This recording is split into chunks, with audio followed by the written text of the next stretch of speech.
అంతన్నారు ఇంతన్నారు శాంపిల్స్ చూపించారు, ఆఫీస్కి పిలిపించారు, గంటలు గంటలు ప్రశ్నించారు, గోళ్లు జుట్టు కత్తిరించారు, ఏకంగా 6 ఏళ్లు తిప్పించారు. టెస్టులు చేస్తే నిజాలు బయటకొస్తాయన్నారు. కట్ చేస్తే కేసులు క్లోజ్ చేశారు. అసలు టాలీవుడ్ డ్రగ్స్ కేసులు ఎందుకు తుస్సుమన్నాయి? నిలబడని కేసులకు ఇన్నాళ్ల విచారణ ఎందుకనే ప్రశ్నలు తలెత్తుతున్నాయి.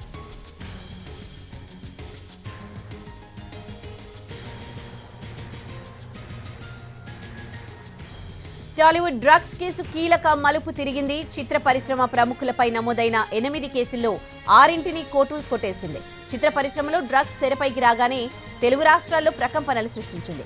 దీంతో ప్రభుత్వం ప్రత్యేక దృష్టి సారించింది. సిట్ ఏర్పాటు చేసింది. టాలీవుడ్ డ్రగ్స్ పై 8 కేసులు నమోదు చేసింది సిట్. సరైన ఆధారాలు, సాక్ష్యాలు లేకపోవడంతో ఇప్పుడు ఆ కేసులను కొట్టేసింది. డ్రగ్స్ కేసుల్లో పాటించాల్సిన ప్రొసీజర్ ఫాలో కాకపోవడంతో ఎక్సైజ్ శాఖకు ఎదురు దెబ్బ తగిలింది. 6 కేసుల్లో ఎలాంటి సాక్ష్యాలు, ఆధారాలు లేవని కోర్టు నిర్ధారించింది.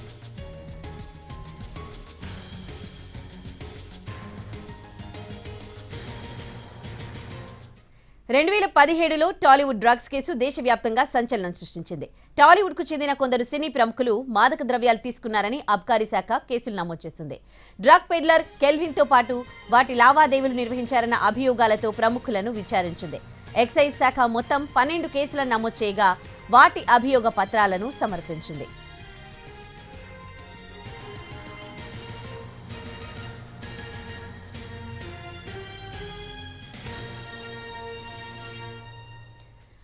టాలీవుడ్ డ్రగ్స్ కేసులో టాలీవుడ్ నటీనటులతో పాటు మరో 41 మంది వ్యక్తుల కాల్ డేటా రికార్డులను అధికారులు పరిశీలించారు. ట్రయల్ కోర్టు నుంచి ఎక్సైజ్ శాఖ నమోదు చేసిన వాంగ్మూలాల కాపీలను ఈడీ స్వీకరించింది. కాల్ డేటా రికార్డులు అందుబాటులో లేవు. కాల్ డేటా రికార్డులు అందుబాటులో లేకపోవడంతో ఈడీ అధికారులు కాల్ డేటా రికార్డులు అందించాలని ఎక్సైజ్ శాఖను కోరింది. డిజిటల్ డేటా ఇవ్వకపోవడంతో కోర్టు ధిక్కరణ పిటిషన్ వేసింది ఈడీ.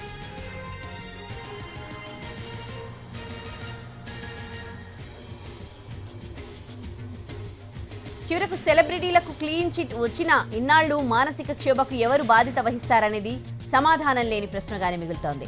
డ్రగ్స్ కేసు విచారణ జరుగుతోన్న సమయంలోనే సోషల్ మీడియాలో నోటికొచ్చిన రాతలు రాస్తున్నారని సెలబ్రిటీల్లో ఆవేదన ఉంది. ఎంతో కష్టపడి సినీ కెరీర్ మొదలుపెట్టిన వాళ్లు, సినిమాల్లో ఓ స్థాయికి వచ్చిన వాళ్లకు డ్రగ్స్ కేసు మచ్చగా మారుతోందని భావిస్తున్నారు. కొంతమంది కెరీర్లు కూడా దెబ్బతిన్నాయనే అభిప్రాయాలున్నాయి.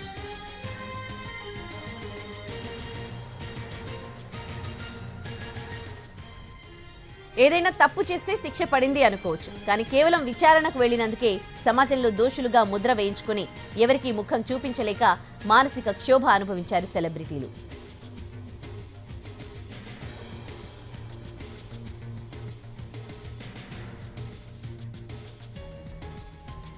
అసలు డ్రగ్స్ కేసులో అధికారులు సరైన విచారణ చేయడం లేదనే వాదన గట్టిగా వినిపించింది.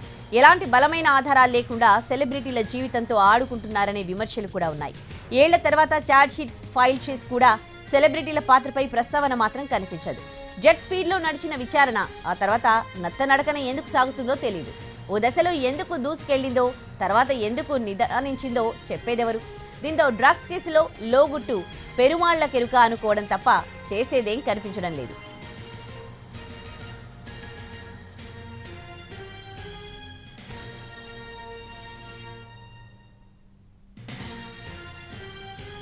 టాలీవుడ్ అయినా బాలీవుడ్ అయినా ఇదే తీరు. అధికారులు కోర్టుకు సమర్పించిన ఛార్జ్షీట్ ప్రకారం సినీ ప్రముఖులకు క్లీన్ చీట్ వస్తోంది అంటే అంతకాలం సెలబ్రిటీని వేధించినట్టే కదా అనే ప్రశ్నలకు అధికారులే జవాబు చెప్పాలి.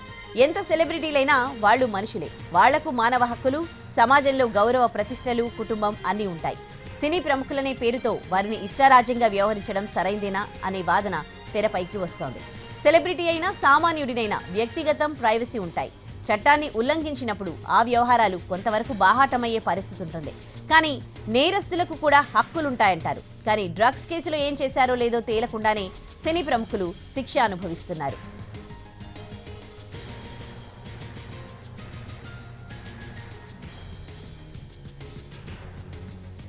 ఆరోపణలు మాత్రమే ఉంటాయి. పిలిపించి మాట్లాడుతున్నామంటారు. ఇదంతా చివరికి ఓ ఎంటర్టైన్మెంట్ లా మారిపోతోంది. సమాజంలో వీఐపీ హోదాలో వెలిగిపోతున్న సెలబ్రిటీల్ని తమ ముందు చేతులు కట్టుకుని నిలబడేలా చేశామనే సాడిస్టిక్ ఆనందం పొందడానికి ఇలా చేశారా అనే ప్రశ్నలు తెరపైకొస్తున్నాయి.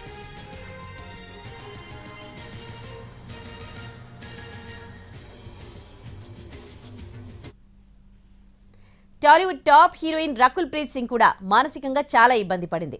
డ్రగ్స్ కేసులో తన పేరు రాగానే షూటింగ్ స్పాట్ నుంచి హడావిడిగా ఇంటికెళ్లిన రకుల్ న్యాయ సలహా తీసుకుని మరీ విచారణకు హాజరైంది. కానీ రకుల్ పాత్రపై కూడా ఆరోపణలే కానీ ఆధారాలేమీ ఉన్నట్టుగా కనిపించలేదు. మీడియాలో తన క్యారెక్టర్ అసాసినేషన్ జరుగుతోందని ఆరోపిస్తూ కోర్టుకెక్కింది రకుల్ ప్రీత్ సింగ్. మీడియా కథనాల్ని నియంత్రించాలని విజ్ఞప్తి కూడా చేసింది.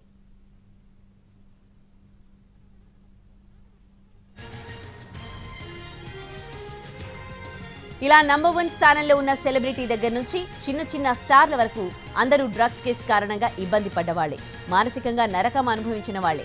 అప్పటిదాకా తమ అపాయింట్మెంట్ల కోసం పడిగాపులు పడ్డవాళ్లు కూడా డ్రగ్స్ కేసు సాకుతో నోటికొచ్చినట్లు మాట్లాడుతూ ఉంటే నిస్సహాయంగా చూస్తూ ఉండిపోయిన వాళ్లే. ఇక సోషల్ మీడియాలో సెలబ్రిటీని టార్గెట్ చేసుకుని వచ్చిన పోస్టుల గురించి ఎంత తక్కువ మాట్లాడితే అంత మంచిది. ఎవరికి తోచిన కథ వాళ్లకు అల్లేసి సెలబ్రిటీల స్థాయిని దారుణంగా దిగజార్చేశారు. సమాజానికి ఆదర్శంగా ఉండాల్సిన సెలబ్రిటీలు చీడ పురుగుల్లా తయారయ్యారని నోటికొచ్చిన తిట్లు తిట్టారు. అప్పటికీ తట్టుకోలేక విచారణ పూర్తయ్యేదాకా ఓపిక పట్టాలని కొందరు సినీ స్టార్లు విజ్ఞప్తి చేస్తే వారికి మాట్లాడే అర్హత కూడా లేదన్నట్టుగా రియాక్షన్లొచ్చాయి. కేవలం డ్రగ్స్ తీసుకున్నారనే అనుమానంతోనే ఇంత రచ్చ జరిగింది. కానీ సెలబ్రిటీల్లో అసలు డ్రగ్స్ వాడిందెవరనేది మాత్రం ఎప్పటికీ తేలని అంశమే.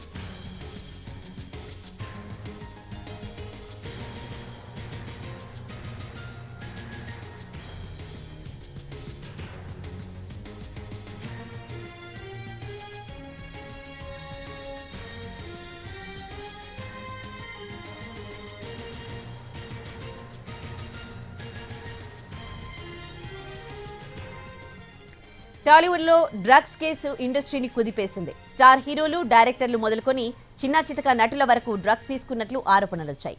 మా దగ్గర ఆధారాలున్నాయని అధికారులు కూడా చెప్పుకొచ్చారు. ఏకంగా 11 మంది సినీ ప్రముఖుల్ని విచారణకు పిలిచి వాళ్ళ శాంపిల్స్ కూడా సేకరించడంతో ఎలాంటి ఆధారాలు లేకుండా ఇంత తంతు ఎందుకు జరుగుతోందని సామాన్యులు భావించారు. కానీ 4 ఏళ్ల తర్వాత వేసిన ఛార్జ్ షీట్లో సెలబ్రిటీలకు క్లీన్ చిట్ ఇవ్వడం అందరినీ ఆశ్చర్యపరిచింది. అసలు సెలబ్రిటీలు డ్రగ్స్ తీసుకున్నారా లేదా, వాళ్ళు బాధితులా, బానిసలా, సప్లయర్లా, ఇవన్నీ సమాధానం లేని ప్రశ్నలుగానే మిగిలిపోయాయి.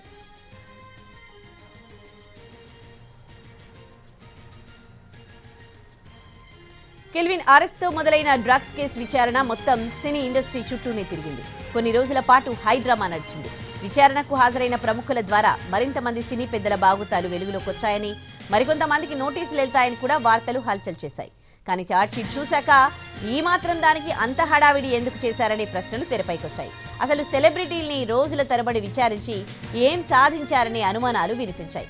రవితేజ, చార్మి, పూరి జగన్నాథ్, సుబ్బరాజు, తనీష్, ఉమైద్ ఖాన్ వంటి అనేక మంది నటీనటులను సీరియల్గా రోజుకొకరిని చొప్పున పిలిచి వేసిన ప్రశ్నలే వేసి చివరికి ఏం తేల్చారంటూ సమాధానం లేదు.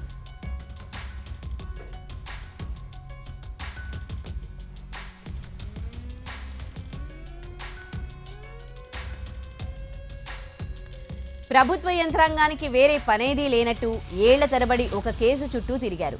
చివరికి ఏం లేదని కొండను తవ్వి ఏలుకను పట్టారు. అసలు సెలబ్రిటీలకి ఏం తెలియకపోతే వాళ్లను మాత్రమే ఎందుకు పిలిపిస్తున్నారు? కెల్విన్ లాంటి డ్రగ్స్ పెడ్లర్స్ ఫోన్లో సినిమా వాళ్ల నంబర్లు మాత్రమే ఉంటాయా? ఇదంతా వ్యవస్థల్ని అపహాస్యం చేయడం కాదా? ఇంతా చేసి చివరికి డ్రగ్స్ అనేవి అసలు మన దగ్గర లేనే లేవన్నట్టుగా చేశారు.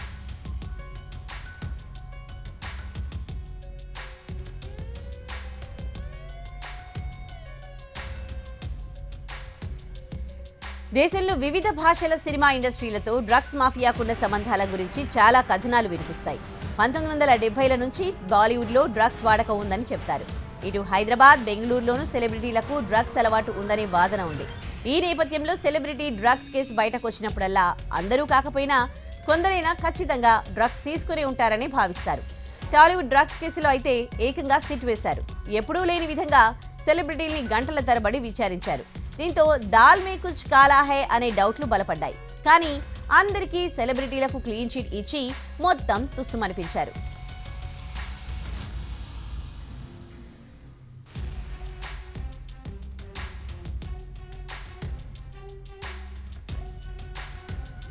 సామాన్యుడైనా సెలబ్రిటీ అయినా అమాయకుడైతే శిక్ష పడాలని ఎవరూ ఆశించారు. కానీ సెలబ్రిటీలకు వ్యతిరేకంగా ఒక్క ఆధారంగా కూడా లేదా అనేది ఇక్కడ కీలకమైన ప్రశ్న.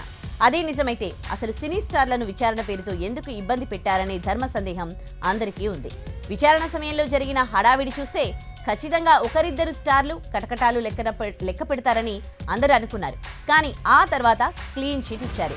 దీంతో తెర వెనుక ఏదో జరిగిందనే అనుమానాలు బలపడ్డాయి.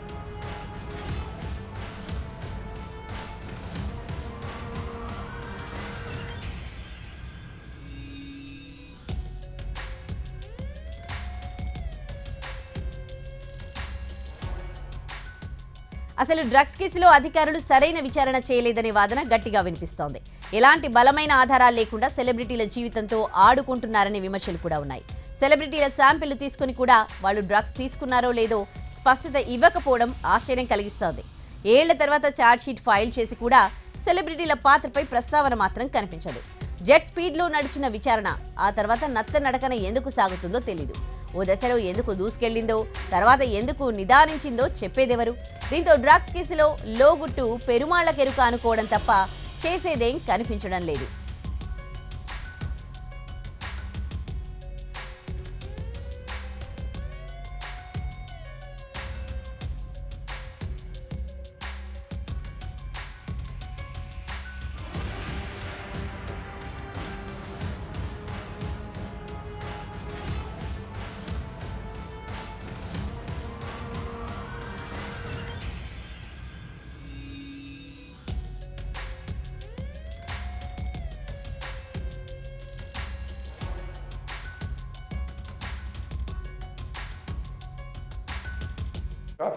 ఏదో వాళ్ళని వీళ్ళని పెట్టి కేసులు సుమారుగా 12 కేసులు ఏదో ఫైల్ చేసినారు.